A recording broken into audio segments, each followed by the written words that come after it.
What I will be starting with is to put forward the elimination agenda as defined by WHO and putting what we will be speaking into the context of where we are heading for elimination. So, hepatitis elimination agenda is well described in the Global Health Sector Strategy on Viral Hepatitis developed by WHO and endorsed by the World Health Assembly in 2016. And this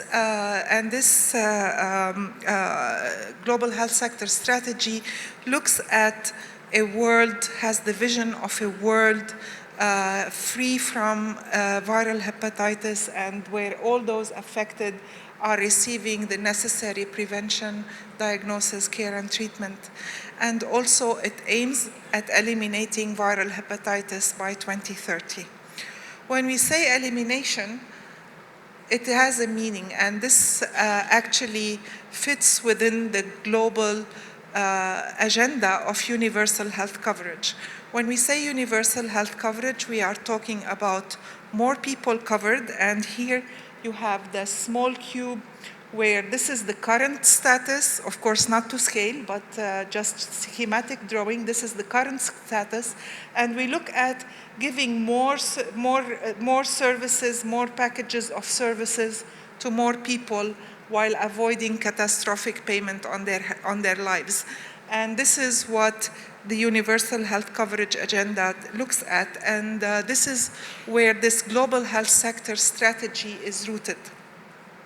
So when we say elimination, it doesn't mean that the virus will not exist anymore, but it will be a virus which is not of public health concern. And to achieve this, we need to reduce new infections of hepatitis B and C by 90% and reducing mortality due to hepatitis B and C by 65%. This is how we will assess in 2030 whether we have achieved elimination or we haven't.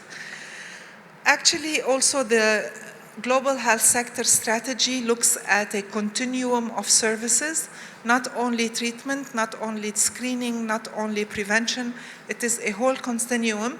We have the whole population of the world which is in need of prevention, and some of them will be reached by our services, and of those, some will be tested, out of whom we will find some that are positive, and those who are positive should be enrolled in care and treatment services, and then once they are enrolled, they should follow the treatment and stay in treatment until they are cured in the cases of hepatitis C, or they are in lifelong care in the case of hepatitis B.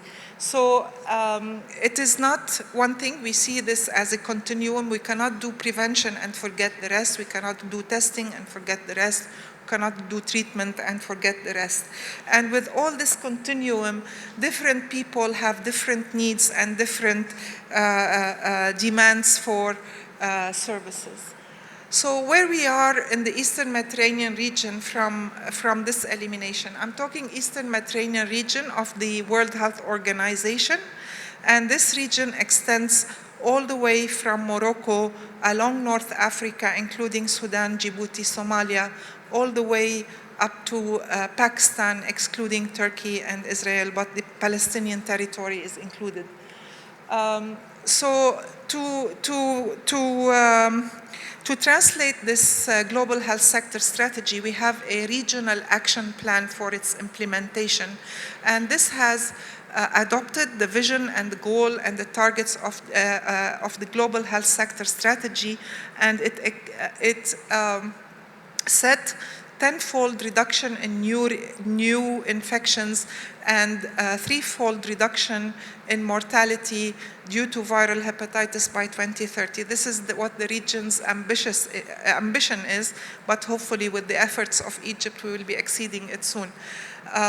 Also, the purpose is to make sure that our countries maintain the momentum and maintain the commitment, and also to guide with strategic actions that are based on the epidemiology and the situation in the region, and move forward towards achieving national targets, but also regional and global targets.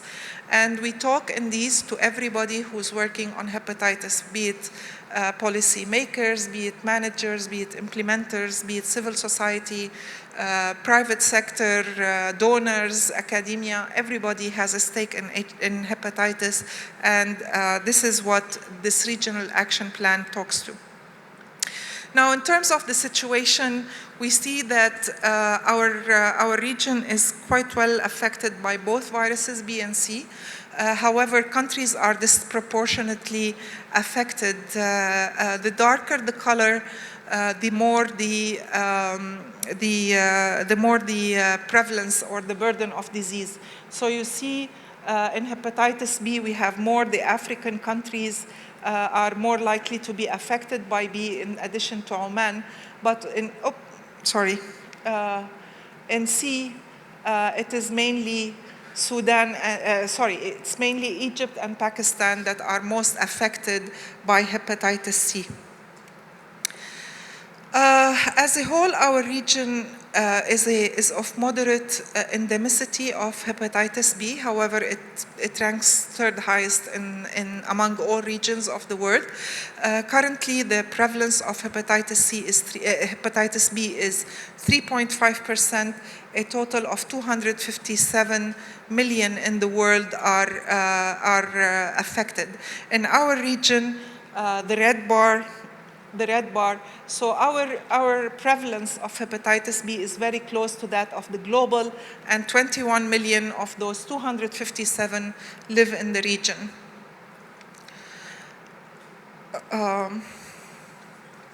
However, when it comes to new infections, incident cases of hepatitis B, our region ranks highest after the African regions, after the Afro region. So when we measure prevalence of chronic hepatitis B, we calculate it as the cumulative prevalence in children under 5 years of age. And in our region, currently, it is 1.6%. So you see that there's quite some acceleration in new infections that are potentially leading to chronic infections in hepatitis B. Also, in terms of burden, we represent 8.1% of the global burden. It's not much. Western Pacific, followed by the African region, are the highest, but also our region is quite some chunk of the pie of new infections. If we look at where these infections exist, we see that Pakistan alone accounts for half the infections of hepatitis B, followed by Sudan, Somalia, Yemen, and Egypt as burden of hepatitis B. And I want to caution here that these are countries with the highest population. So in terms of numbers, these are the biggest numbers where we have, but probably percentage, it's not necessarily the highest. And the rest of the region is only 15%. When it comes to hepatitis C, our region, Eastern Mediterranean region, is the highest in the world, and that's the dark bar at the end. Our prevalence of hepatitis C is 2.3%, standing highest in the world. Also, the incidence of hepatitis C in our region, you look at this line, and it is 62.5 cases per 100,000. So it is the highest in the world also in terms of new cases of hepatitis C happening every year. The burden of hepatitis C is very disproportionate. Egypt and Pakistan alone account for 80% of the burden in the region. Now, the efforts of Egypt to eliminate hepatitis and the mass treatment that has happened, Pakistan stands the first highest burden country in the region. Unfortunately, in our region, people get the infection where they least expect it, and that is in healthcare settings. And this is only one slide, one indicator of healthcare settings, that is the proportion of safe healthcare injections. And you see in our region, around 15, a little less than 15% of our injections, and that's a lot, is unsafe.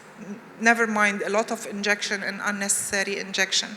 Also, I can tell you blood transfusion is often not safe. Infection control is in hospitals, and waste management are also quite problematic in our region and contributing to a lot of new infections of hepatitis B and C in the region. However, there had been a lot of progress happening, mainly driven by Egypt. So this is the implementation of the regional action plan. So in Egypt, around 60 million have been treated already, and around more than 3 million since the beginning of the treatment program have been treated.